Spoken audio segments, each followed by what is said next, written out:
What's going on? It's your boy Dwan Barino, Not Just Music Podcast, back with another one.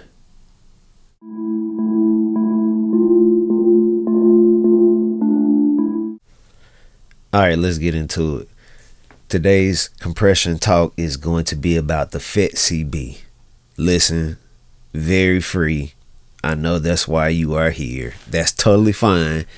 At the end of the day, I just want to show you free things that are very good to have as tools for those of you that are just beginning, or you're already, you're moving along. You can add something to what your set is already, won't hurt. But the FetCB is a very nice compressor by Analog Obsession. I'm sure a lot of you probably don't lean towards certain plugins because of the case of maybe namesake. Namesake is a very good thing.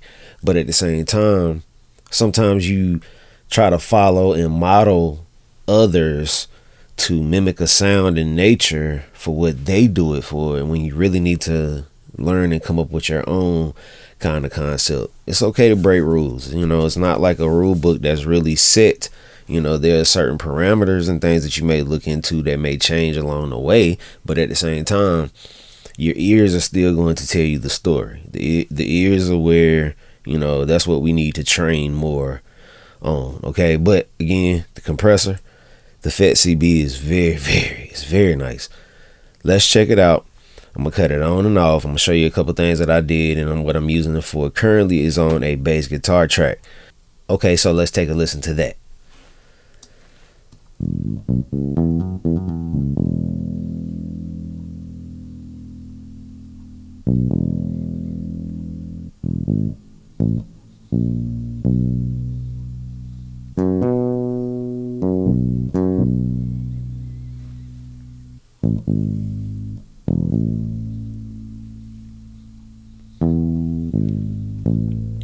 Now, let's cut it on.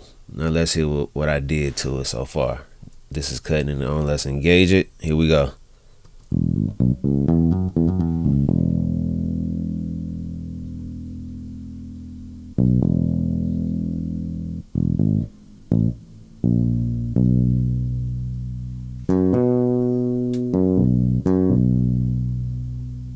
Off.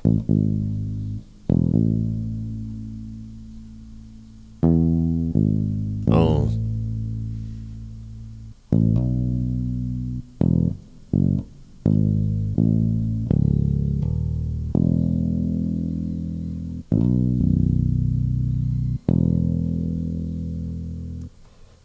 Now, the subtleties in what you understand is when you're compressing, I'm really only touching a few knobs on this.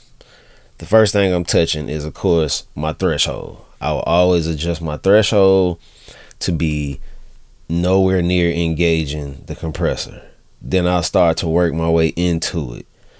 My ratio kind of varies from time to time. I like to start around 3-1 and then work my way up or down from there. Just depends on what instrument or instrumentation that's going on. Then, of course, in the end, I look at my attack and my release. How fast I want it to release and how much I want it to really attack that transient or those, whatever the case is, the sound that you're, compressing. The biggest lead at the end that a lot of people don't really touch is the output. I like to touch my output in the end because the case of you're taking away when you're compressing. So you want to add back, what you're taking away. It doesn't have to be a whole lot of increase. You don't want to bring too much volume out of the compression. You can in some cases, but in most cases you don't want to push the volume too much.